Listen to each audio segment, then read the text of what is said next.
హైదరాబాద్లో రాత్రి భారీ వర్షం పడింది. సాయంత్రం నుంచి నల్లని మేఘాలు కమ్ముకున్నాయి. పటాన్చెరు, అమీన్పూర్, రామచంద్రపురం ప్రాంతాల్లో భారీగా వర్షాలు కురిశాయి.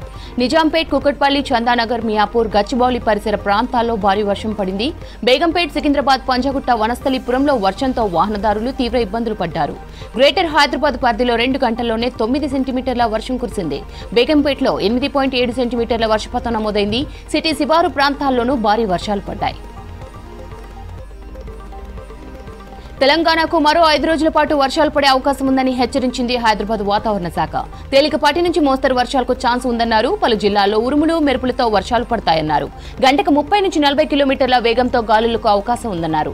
జిల్లాల్లో మోస్తరు నుంచి భారీ వర్షాలకు ఛాన్స్ ఉందన్నారు అధికారులు. ఉమ్మడి ఆదిలాబాద్, నిజామాబాద్, కరీంనగర్, ఖమ్మం, వరంగల్, నల్గొండతో పాటు రంగారెడ్డి, హైదరాబాద్, మేడ్చల్, మల్కాజ్గిరి జిల్లాల్లో అక్కడక్కడ భారీ వర్షాలు పడే ఛాన్స్ ఉందన్నారు వెదర్ ఆఫీసర్స్. ఖమ్మం జిల్లా వైరాలో 2 లక్షల రుణమాఫీ నిధులను సీఎం రేవంత్ రెడ్డి విడుదల చేశారు. ఈ నిర్ణయంతో 4,46,000 మంది రైతులను రుణ విముక్తుల్ని చేసింది సర్కార్. 3 విడతల్లో కలిపి 22,37,848 రైతులకు 17,934 కోట్లను ఖాతాలో జమ చేసింది. రాహుల్ ఇచ్చిన మాట ప్రకారం 2 లక్షల రుణమాఫీ చేశామన్నారు రేవంత్ రెడ్డి. 31,000 కోట్లతో రైతుల్ని రుణ విముక్తి చేశామని చెప్పారు. అధికారంలోకి వచ్చిన 8 నెలల్లోనే రుణమాఫీ చేసి మాట నిలబెట్టుకున్నామన్నారు. హరీష్ కు సిగ్గు, శరం ఉంటే రాజీనామా చేయాలని సవాల్ విసిరారు సీఎం రేవంత్ రెడ్డి. హరీష్ రాజీనామా చేస్తే సిద్దిపేటకు పట్టిన వీడ విరగడవుతుందన్నారు.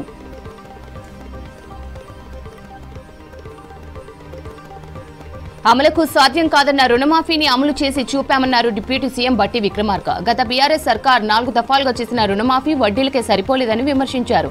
దేశ చరిత్రలో ఇంత పెద్ద రుణమాఫీ ఎప్పుడూ జరగలేదన్నారు మంత్రులు తుమ్మల, ఉత్తమ్, కోమటిరెడ్డి వెంకటరెడ్డి. ఎంత ఆర్థిక కష్టం వచ్చినా సీతారామ ప్రాజెక్టును పూర్తి చేస్తామని ప్రకటించారు సీఎం రేవంత్ రెడ్డి. 90% పనులు తామే పూర్తి చేశామంటున్న బీఆర్ఎస్ నేతలకు సిగ్గుండాలని మండిపడ్డారు. 18,000 కోట్ల అంచనా వ్యయం పెంచి 7,500 కోట్లు ఖర్చు చేస్తే 90% పనులు పూర్తయినట్లు అని ప్రశ్నించారు. తమ కష్టాన్ని హరీష్ చులకన చేసి మాట్లాడుతున్నారన్నారు రేవంత్. సీతారామ ప్రాజెక్టులో భాగంగా పూసుగూడెం దగ్గర 2వ పంప్ హౌస్ ను ప్రారంభించారు. ఆ తర్వాత సీతారామ ప్రాజెక్టు పైలాన్ను ఆవిష్కరించారు. ఈ కార్యక్రమంలో మంత్రులు తుమ్మల, ఉత్తమ్, పొంగులేటి పాల్గొన్నారు. అశ్వాపురం మండలం బిజికొత్తూరు దగ్గర మొదటి పంప్ హౌస్ ను మంత్రి కోమటిరెడ్డి ప్రారంభించగా, ముల్కల్పల్లి మండలం కమలాపురంలో 3వ పంప్ హౌస్ డిప్యూటీ సీఎం బట్టి విక్రమార్క ఆవిష్కరించారు. రాష్ట్రంలో మహిళలకు ఆర్టీసీ ఉచిత ప్రయాణంపై మరోసారి హాట్ కామెంట్స్ చేశారు బీఆర్ఎస్ వర్కింగ్ ప్రెసిడెంట్ కేటీఆర్.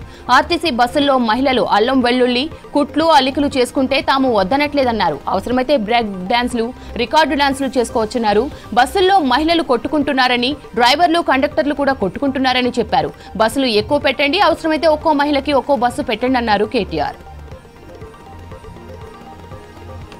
ఉచిత బస్సు ప్రయాణంపై కేటీఆర్ వ్యాఖ్యలకు కౌంటర్ ఇచ్చారు మంత్రి సీతక్క. మహిళల పట్ల అభ్యంతరకర వ్యాఖ్యలు చేశారని ఫైర్ అయ్యారు. ఆర్టీసీ బస్సుల్లో మహిళలు బ్రేక్ డాన్స్లు, రికార్డింగ్ డాన్స్లు చేసుకోవచ్చని కేటీఆర్ జుగుప్సాకరంగా మాట్లాడారన్నారు. కేటీఆర్ తండ్రి ఆయనకు నేర్పిన సంస్కారం ఇదేనా అని ప్రశ్నించారు. మీ ఆడపడుచులు కూడా బ్రేక్ డాన్స్లు చేస్తున్నారా అని ప్రశ్నించారు. కేటీఆర్ కు ఆడవాళ్లంటే గౌరవం లేదన్నారు. అభ్యంతరకర వ్యాఖ్యలు చేసినందుకు క్షమాపణ చెప్పాలని డిమాండ్ చేశారు మంత్రి సీతక్క.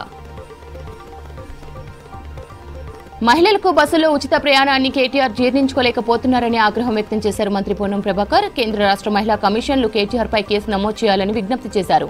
మహిళలను అవమానపరిస్తే ఇప్పటికైనా కేటీఆర్ మానుకోవాలని తెలిపారు పొన్నం.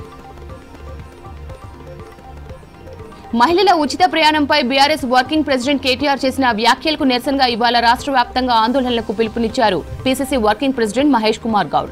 బస్సుల్లో బ్రేక్ డాన్స్లు, రికార్డింగ్ డాన్సులు చేయండి అంటూ మహిళలను అవమానించడం తగదన్నారు. మహిళల ఆత్మగౌరవాన్ని దెబ్బతీసినందుకు మండల, నియోజకవర్గ కేంద్రాల్లో కేటీఆర్ దిష్టిబొమ్మలు దహనం చేయాలని కార్యకర్తలను ఆదేశించారు మహేష్ కుమార్ గౌడ్. దేశవ్యాప్తంగా 78వ స్వాతంత్ర దినోత్సవ వేడుకలు ఘనంగా జరిగాయి. ప్రధాని నరేంద్ర మోదీ వరుసగా 11వసారి ఎర్రకోటపై జాతీయ జెండా ఎగురవేశారు. ఎంతో మంది మహానుభావుల త్యాగాల ఫలితమే దేశానికి స్వాతంత్ర్యమన్నారు మోదీ. భారత్ ప్రయాణం ప్రపంచానికే స్ఫూర్తిదాయకమన్నారు. త్వరలోనే భారత ప్రపంచ ధాన్యాగారంగా మారుతుందన్నారు. 2047 నాటికి వికసిత భారత్ సాధించడమే లక్ష్యమన్నారు. దేశాభివృద్ధికి పాలనా సంస్కరణలు అత్యవసరమని చెప్పారు మోదీ. దేశంలో ప్రజాస్వామ్యం రాజ్యాంగాన్ని రక్షించేందుకు కాంగ్రెస్ పోరాడుతుందన్నారు ఏఐసీసీ చీఫ్ మల్లికార్జున్ ఖర్గే. ప్రజలందరికీ 15 ఆగస్టు శుభాకాంక్షలు తెలిపారు. ఢిల్లీలోని ఏఐసీసీ ఆఫీసులో జాతీయ జెండాను ఆవిష్కరించారు. భిన్నత్వంలో ఏకత్వమే భారత్ బలమన్నారు. రాజ్యాంగబద్ధమైన సంస్థలను కేంద్ర ప్రభుత్వం కీలుబొమ్మలుగా మార్చడం ఆందోళన కలిగిస్తుందన్నారు ఖర్గే. బంగ్లాదేశ్లో హిందువులపై దాడులు బాధాకరమన్నారు ఆర్ఎస్ఎస్ చీఫ్ మోహన్ భాగవత్. నాగ్పూర్లోని ఆర్ఎస్ఎస్ హెడ్ ఆఫీసులో జరిగిన 15 ఆగస్టు వేడుకల్లో పాల్గొన్నారు. జాతీయ జెండాను ఆవిష్కరించి ప్రజలకు విషెస్ చెప్పారు. ఇండియా ఇప్పటి వరకు ఏ దేశంపై దాడి చేయలేదన్నారు. కష్టాల్లో ఎవరున్నా ఆదుకుంటుందన్నారు మోహన్ భాగవత్. హైదరాబాద్లోని రాజ్ భవన్లో ఎట్ హోమ్ ప్రోగ్రాం వేడుక జరిగింది. గవర్నర్ జిష్ణుదేవ్ వర్మ నిర్వహించిన ఈ కార్యక్రమానికి సీఎం రేవంత్ రెడ్డి, హైకోర్టు ప్రధాన న్యాయమూర్తి అలోక్ ఆరాధే, రాష్ట్ర మంత్రులు, ప్రజాప్రతినిధులు, అధికారులు హాజరయ్యారు. స్వాతంత్ర్య దినోత్సవం సందర్భంగా ఎట్ హోమ్ ఏర్పాటు చేశారు. అతిథులందరికీ టీ పార్టీ ఇచ్చారు రాష్ట్ర గవర్నర్. ఢిల్లీ రాష్ట్రపతి భవన్లో ఎట్ హోమ్ కార్యక్రమం జరిగింది. దీనికి ఉపరాష్ట్రపతి ధన్ఖడ్, ప్రధాని మోదీ, లోక్సభ స్పీకర్ ఓం బిర్లా, సుప్రీంకోర్టు ప్రధాన న్యాయమూర్తి సహా కేంద్ర మంత్రులు హాజరయ్యారు. అలాగే వివిధ దేశాల రాయబారులు, విపక్ష నేతలు ఎట్ హోంలో పాల్గొన్నారు. అతిథులందరికీ టీ పార్టీ ఇచ్చారు రాష్ట్రపతి ద్రౌపది ముర్ము.